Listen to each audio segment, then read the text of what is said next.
This week's very special guest is Kevin Jurovich, former NFL player, finance dude, and now founder of Circles. Kevin, that was the worst intro ever. Can you share a little bit more info about yourself? Finance dude. I like that. That was Finance. cool. I keep things casual here. Hey, first of all, it's a pleasure to be here. You and I have got to know each other over LinkedIn. It's been about a year or so. Yeah, man, happy to be here. Happy to just share my story, a little bit of things that I've done, things that I'm doing. A long time ago, I played in the NFL, and getting there, we can get into that, but that was a crazy story. Just even getting there, did that for 3 years, transitioned from that into finance. I was a private wealth manager in Palo Alto and Mountain View for Morgan Stanley. And then for Wells Fargo Advisors, I managed a lot of super wealthy founders' money, realized that I didn't want to manage their money. I wanted to make it myself. Started a company. Still haven't made as much as I would like to, but that's kind of my next mission. And I founded a company called Circles, which is basically it's TikTok meets Yelp. So it's visual video discovery in real time. Wow. We're excited about it. We got a team of 7. We've raised the pre-seed round and we're chasing product market fit. So yeah, that's basically me. So you are Dwayne Johnson in Ballers? Is that what I'm hearing? Dude, Dwayne Johnson in Baller. So that came out when I was maybe 2 or 3 years in. So I had already kind of my book of business was starting to kind of take off a little bit. I was feeling good. The only difference is when I got into finance, the whole reason I did it was, hey, I want to be the biggest and the best financial advisor to NFL players, which if you haven't seen the show, that's literally the rock in this show called Ballers. The only issue is going from a peer playing with them to going to try to manage their money. That's a leap that not a lot of people are willing to take. Yeah. So I only, at the end of the day, only had 2 clients that were players. And the rest of my book of business was tech founders and just people in Silicon Valley, engineers that had stock options. And so that's really, even though tech was in my backyard and I was born and raised here, that's really what introduced me to tech and realizing, wow, this person who I can see their checking account at Wells Fargo went from 20K overnight to 25 million, that'll catch any young 26-year-old's eyes. You said a couple things that I want to unpack. You've mentioned biggest and best a couple times. And I think that's part of where people from a sports or a military background really have an advantage in the startup space. We've got a winning mentality. If we can't win, we don't want to play. And the second thing you said that's interesting. So years ago, when I was in sales and moved to sales management, it was a difficult transition because your fellow salespeople see you as a peer. And then when you jump up as a manager, it's difficult for everybody to have that difference in perspective. I can't help but wonder how similar it was to other players you knew, now trying to see you as the money guy, not the fellow meathead in the gym. Totally. You try to do that fist pound and all of a sudden you're not fist pounding, you're trying to shake their hands, right? It's what the heck? This is different. Exactly. And then you do the awkward shake fish. Yeah, we used to do the fist pound or the elbow pound, and now all of a sudden it's, hello, sir, I'm wearing a suit. Sit down in my office. Right? So that is crazy because that in life, I think this is beyond that experience, but in life, don't we we think things are going to unfold a certain way and we start going down a certain path. And then before we know it, we're not anywhere close to where we thought that destination was going to be. But I'm a huge 100%. proponent of you go through these things and in the end, you never know when you're going through them. Why am I going through this? Why am I learning these things? It's only in hindsight, whether it's a new career later, a new relationship later, a new anything later, where we look back on it and say, oh, that was an amazing lesson. And I'm glad I learned it. But at the time, I didn't know what I was doing, right? I was frustrated I didn't have more of these clients. But thank God I kind of had more tech clients because it opened my eyes to completely different possibilities. You got infected with the startup bug. I did. I don't know if it's a good thing or a bad thing yet, but I got it.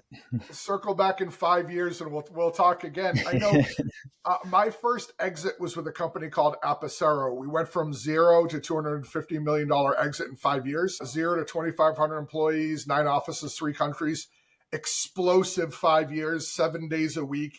everything every LinkedIn guru tells you not to do. We did all of them. But we got the win in the end. And it was super exciting. But I saw I aged 15 years in that 5-year window. Yeah. But one of the things I really admire about speaking about LinkedIn, that's where, as Kevin had mentioned, we met, is your consistency on LinkedIn. I think that's an element a lot of folks miss. It's no good to go to the gym and have the best workout in the history of workouts if you follow it with 7 days of nothing. I mean, it's very well said. This is like super simple advice, though. Like, as you're saying, this is what I'm thinking about. And people have heard this, but literally just Yeah, showing up, right? And the night before you go to sleep, writing down what would make today's Wednesday. So today I go to sleep. What would make Thursday a win? What are those like 2 or 3 things, 100%. right? And then you wake up in the morning, you have your little roadmap, and it's just about being consistent. So yeah, so Circles is your current startup, 7 folks, pre-seed. First of all, what got you there? Yeah. Why'd you think this is a good idea? And number two, what's next for Circles? So, yeah. So, first of all, anybody, and I think this is in B2B too, anybody that thinks that founders just come up with these brilliant ideas day one, this is never the case. So if you're a founder listening out there thinking like, I got this idea or I got this like kind of vision, but my idea is kind of half baked, that's awesome. Like the first version of your product, it's gonna suck. No Yeah, one is gonna care about it. And the only way that it's actually gonna get good is by putting it out there, talking to users and iterating and continuing to do that iterative process until you get to something good. So I just want to preface my answer with that because years ago when I had this idea, it was so far away from the current state of things. I thought, just like every other founder thinks, hey, I'm going to code this thing with a couple engineers and we're going to put this out there and everyone's going to love it, you know? But how did we get to this point? It was literally like thousands of hours and a lot of conversations with a lot of different users and a lot of them telling us we like this, we don't like that. And now it makes perfect sense if you download it and you use it. It's like you shouldn't have to hop in an Uber and show up somewhere to see what it's like. You should know what a place is like before you even get there. That's kind of like the next evolution of discovery. Like hmm you should just look at a video instead of read some long review that Joe Schmo wrote 2 years ago. It's not as helpful, right? And some of these things in hindsight are like very obvious, but you only get there by kind of taking that next step. I always say, like, you're never going to know founders, you're never going to know A to Z. You're never going to know the end game. All you got to know is where I am today. I'm at A. What's B look like, right? What's that next step? What's that next step that I need to take to get that next goal? And that's all you got to focus on. Once you get to that B, all of a sudden C appears, right? And like, oh, shoot, okay, that's that next thing I have to do. So yeah, it's been a long story short, it's been an iterative process that I have a tremendous amount of respect for our team that has stuck through it because finding product market fit is not easy. And I'm super thankful for all of our early adopters that played with a super clunky product and had the patience to stick with us. that's awesome. I feel like I could start a sentence and you could finish it by just how in alignment we are. When I started Redbeard Solutions, it was frankly meant to be an Apicero clone. So the way that Apicero crushed the way it did was we found the hottest API software, formed a partnership with Salesforce, right place, right time. Salesforce is incredible to their partners. And they really helped us to grow, and we got to where we're acquired, we're out. So I was looking for the same thing in the cybersecurity space. So Redbeard's first iteration was to go find a cybersecurity tool that had a really healthy partner ecosystem. And I couldn't find it. Mm, The right combination I couldn't find. So I said to myself, what do you know best? Well, what about all we learned about growing Apicero, about creating a place where people want to grow? When we were growing Apicero, MuleSoft consultants were hard to find. And we were sucking them up as soon as they could be made, and they were staying with us. So I wrote the Destination Employer book, and now we went from being a cybersecurity tech Apicero clone to a company that helps startups and early stage businesses to develop incredibly high performing teams that don't leave. So Love it, you man. got to iterate and change. You are in the long line of companies that have pivoted. And I write about this Yeah. a lot on LinkedIn, like Slack, right? Slack was a video game, which is like Yes. insane. Because what? It's a freaking communication tool at work. How's that a video game? What it was, right?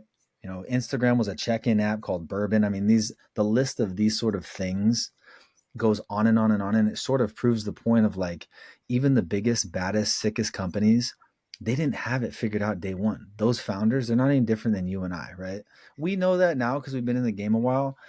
But I really like to drive that point home because there's a lot of first time founders that feel like I got to have all my ducks in a row. Yeah. It has to make sense to everybody. It doesn't. Like it never does for almost anybody. So that's cool. No, and you never really figure it all out. As a matter of fact, if you get mired down that, I think it just becomes avoidant behavior, giving yourself an excuse not to move forward because you never have it all figured out. I thought I Dude, did after Apicero, and I proved that wrong right quick. you know what I love? I love that you and I just literally, and this is funny, we literally just hopped on this. We didn't prep for this at all. And this is just off the cuff and it's flowing. I love it. Yeah, but that's what this is. You know, I love. So this touches on something important, and that's community. When you get founders in a room together, it's crazy just how quick things like this flow. Yeah. Because we're in the same fight. We have completely non-competitive services and products, so there's no reason for us to put up barriers or walls. And even if we did, I mean, who cares? We're both small companies still. You know, there's plenty of fish out in that ocean. But it's awesome to be able to talk to other founders. You don't feel alone. You've got a place to bounce ideas. Yep. I think I say this often. And right before this, you can't see on camera right now, but Jerry actually has a quote called Man in the Arena. And I can't recite the whole quote because it's fairly long, but it's my favorite quote. And I actually should learn it all. It's right there. Yep. Basically, like I feel like every man and woman that's a founder, like that's them. We're in Yes. the arena, we're in the fight, we're crying, there's blood on our face. And if you read the quote, you know what I'm talking about.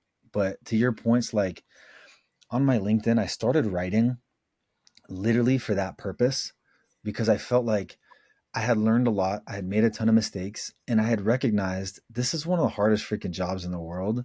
It's incredibly lonely at the top and there's a lot of information in playbooks and yet it's still very difficult to figure out which one you should listen to and which one you should adopt. And sometimes things are so individual that you can't even have a playbook, but there's just some guidelines. And I love helping founders. I love talking with other founders. If ever I can help them level up and not make a mistake that I made, I'm like the first person that I try to jump in just because like you get it too. It's hard. Yeah.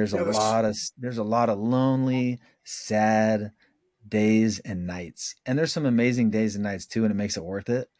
But the majority of them aren't that. Yeah. The school of hard knocks remains the best school in the world. But what a lot of people don't realize is it doesn't need to be your bruises. Somebody Yes. else can get those bruises for you, and you just learn their lesson.